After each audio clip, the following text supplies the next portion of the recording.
अरे भाई वो लड़की है, कोई भी लड़की चाहती है कि हमको बढ़िया लड़का से शादी हो, एकदम बाहुबली की तरह। अब भल्लाल देव से कोई नहीं करना चाहती। मोहम्मद गोरी का जो गुलाम था कुतुबुद्दीन ऐबक, हमेशा मोहम्मद गोरी के बगल में रहता था, उसकी बेटिया को इसे लाइन मारता था।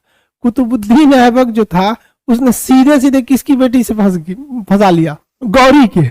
अब भाई साहब जब गौरी को ये बात पता चली, इस ससुर हमारी बेटिया को फंसा लिया, ये बहुत खचरा निकला यहाँ पे। तुरंत मोहम्मद गोरी तलवार निकाला, ये बर्बाद कर देंगे हम तुमको। फर्स्ट बैटल ऑफ तराइन, इस युद्ध में मोहम्मद गोरी हार गया। अब पृथ्वीराज क्या हो गए, जीत गए। लेकिन इसके बाद कुछ हो गया गड़बड़। एक साल बाद गड़बड़ क्या हो गया कि पृथ्वीराज चौहान जो था ये यहाँ पर थे, और जयचंद की बेटी जो थी, जयचंद की बेटी का नाम था संयोगिता। संयोगिता का प्रेम संबंध हो गया किसके साथ, पृथ्वीराज चौहान के साथ। अब संयोगिता भी चाहती कि पृथ्वीराज चौहान से विवाह करें, और पृथ्वीराज चौहान भी चाहते थे किससे विवाह करें, संयोगिता से। लो अभी तो गड़बड़ कांड हो गया यहाँ पर। लेकिन जयचंद्र अपने आप को एक ठगा हुआ महसूस करता था। अरे भाई वो लड़की है, कोई भी लड़की चाहती है कि हमको मतलब बढ़िया लड़का से शादी हो, एकदम बाहुबली की तरह। अब भल्लाल देव से कोई नहीं करना चाहती है। अब ये पृथ्वीराज चौहान जो थे ये काफी योग्य शासक थे, वंश भी इनका जबरदस्त था, चौहान वंश हर चीज में श्रेष्ठ। लेकिन जयचंद्र को पता नहीं किस बात की ईगो आ गई कि ना, हम अपनी बेटी की शादी इससे नहीं करेंगे, भले किसी और से कर देंगे। अब ये बात पता चल गई किसको, संयोगिता को। संयोगिता ने खबर भेजवा दिया पृथ्वीराज चौहान को, हमारे बाबूजी दूसरे से ब्याह करने जा रहे हैं। स्वयंवर पहले क्या होता था कि राजा महाराजा इस तरह लाइन से बैठे रहते थे सब, ऐसे लाइन से राजा बैठे हैं सब, अलग अलग जगह का राजा आया, सब पूरा मेकअप वेकअप करके आया सब राजा। अब ये लाइन से बैठते रहते थे सब, और रानी जो होती थी जिसका स्वयंवर किया जाता था वो राजाओं को पसंद करती थी।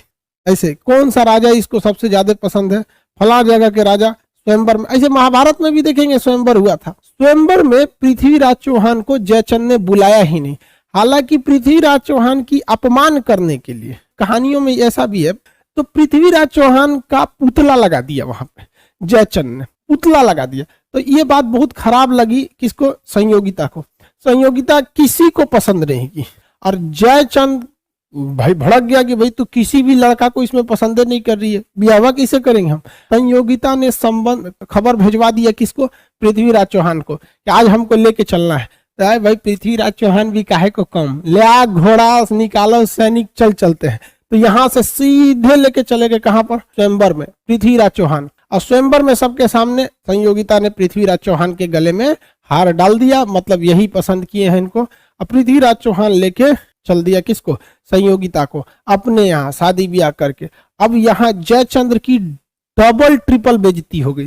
पहली कि उसकी बेटी उससे शादी कर ली जिससे वो नहीं चाहता था, दूसरा वो जयचंद्र और इसमें पृथ्वीराज चौहान में एक बेटी लेके भाग गया, एक दूसरा झमेला हो गया। तीसरा क्या हुआ, पूरे बीच स्वयंवर में से लेके भाग गए। अब इसमें बवाल हो गया किसके साथ, जयचंद के साथ।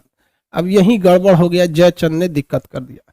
जयचंद मोहम्मद गोरी से संपर्क कर लिया, ये दोनों आपस में संपर्क कर लिए सब। अब जयचंद्र ने कहा मोहम्मद गोरी से कि तुम आ जाओ। मोहम्मद गोरी कहाँ का रहने वाला था, अफगानिस्तान का। जयचंद और मोहम्मद गोरी आपस में मिल गए।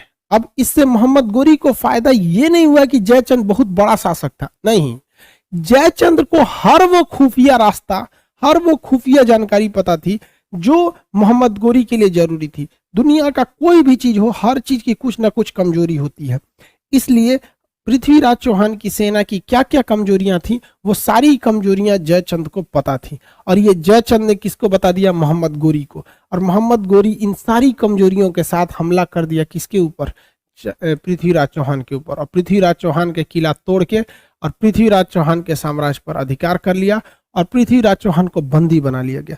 इससे याद रखिएगा बाबू एक चीज, हमेशा अपने दोस्त को भी ऐसे जरूरी चीजें होती हैं जो अगर आप चाहते हैं कि ये किसी को ना पता चले, तो दोस्त को भी वो बात मत बताइएगा, क्योंकि दोस्त का भी कुछ करीबी दोस्त होते हैं। वरना लोग कहते हैं अरे मेरा करीबी दोस्त है, अरे यार उस करीबी दोस्त के भी कुछ करीबी दोस्त होते हैं, वहां से वहां पहुंचा देगा।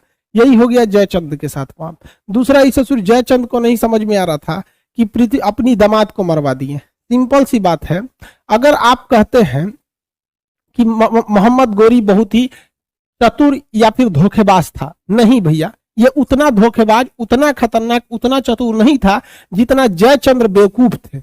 इनको ये समझ में नहीं आ रहा है कि एक आगे वाला इंसान जिससे हम ये समझौता करेंगे, सपोज कीजिए कि हम किसी व्यक्ति से जाके कहे कि मेरी बेटी दामाद को मार दो, तो वो इंसान क्या सोचेगा कि जरा ये बेटी दामाद को मरवा सकता है तो मेरा कहां से होगा। तो जयचंद्र को लगा कि नहीं, ये जो मोहम्मद गोरी है ये यहाँ आएगा और पृथ्वीराज चौहान को हराएगा और चला जाएगा यहाँ से। अरे भाई साहब, पृथ्वीराज चौहान को हरा दिया, उसके बाद जयचंद ने कहा कि ठीक है चले जाओ यहाँ से, तो हमको ये साम्राज्य दे दो, हम तो तुम्हारे दोस्त हैं। तो मोहम्मद गोरी ने कहा कि दोस्त हो ससुरे, तुम अपने बेटी दामाद के नहीं हुए, हमारे कहाँ से हो गए। थूर दिया किसको? जयचंद को भी। आप बताइए अच्छा किया कि नहीं किया? हम तो कहें बहुत अच्छा किया, ताकि आने वाली पीढ़ियां इससे सबक ले कि भाई पीठ में छुरा घोपोगे, इसे कहते इंस्टेंट कर्मा, तुरंत बदला मिल गया 1194 की युद्ध में। अब ये तराइन का जो द्वितीय युद्ध था, इसमें बताइए इसमें विजयी कौन हो गया? मोहम्मद गौरी विजयी हो गया। और हार कौन गए? पृथ्वीराज चौहान। छल कपट बहुत खतरनाक चीज होता है, और सारा का सारा यही प्रेम जो था बर्बाद कर दिया इनके साम्राज्य की कहानी को। सेम ससुरा यही घटना हो गया मोहम्मद गोरी के साथ। मोहम्मद गोरी जो इतना युद्ध में बिजी था, कभी यहां युद्ध कर रहा है, कभी जयचंद को मार रहा है, दोबारा पृथ्वीराज चौहान के पास आया। इस युद्ध के दौरान मोहम्मद गोरी का जो गुलाम था कुतुबुद्दीन ऐबक, कुतुबुद्दीन ऐबक हमेशा मोहम्मद गोरी के बगल में रहता था, उसकी बेटिया को इसे लाइन मारता था। कुतुबुद्दीन ऐबक जो था उसने सीधे सीधे किसकी बेटी से फंसा लिया? मोहम्मद इसके गौरी के। अब भाई साहब, जब गौरी को ये बात पता चली कि सचुरा हम पहले 1191 के तराइन के युद्ध में बिजी थे, 92 में तराइन के द्वितीय युद्ध में बिजी थे, और इधर 94 में चंदवार के युद्ध में बिजी थे, तो इस ससुरा हमारी बेटिया को फंसा लिया। ये बहुत खचरा निकला यहाँ पे। तुरंत मोहम्मद गोरी तलवार निकाला, ये बर्बाद कर देंगे हम तुमको। तो उसकी बेटिया को, ये पगला गए हैं का? वो देख रहे हैं इस शादी ब्याह के चक्कर में पृथ्वीराज चौहान मारा गया और जयचंद भी मारा गया, आप अहू चल जाएंगे चुपचाप से, ये गुलाम है तो क्या हुआ, हम एकरे से ब्याह करेंगे। तो मोहम्मद गोरी कहा कि भाई ठीक है करिए, आपस में झगड़ा कर ले, कोनो फायदा नहीं है। यहाँ मोहम्मद गोरी ने कहा कि ठीक ठीक चल तो रही से ब्याह कर देंगे। तो मोहम्मद गोरी ने अपनी बेटी का विवाह अपने गुलाम, किससे किया? अपना गुलाम से शादी कर दिया। किससे शादी किया? गुलाम। अब भैया गुलाम मतलब परमानेंट खरीदा हुआ नौकर। अब भैया शादी तो कर दिया, अब उस ससुराल जाएगी कहां से? गुलाम के पास तो खुद के रहने का जगह नहीं होता है, वो कहां से जाएगी शादी कर? शादी तो करने का कर दिया।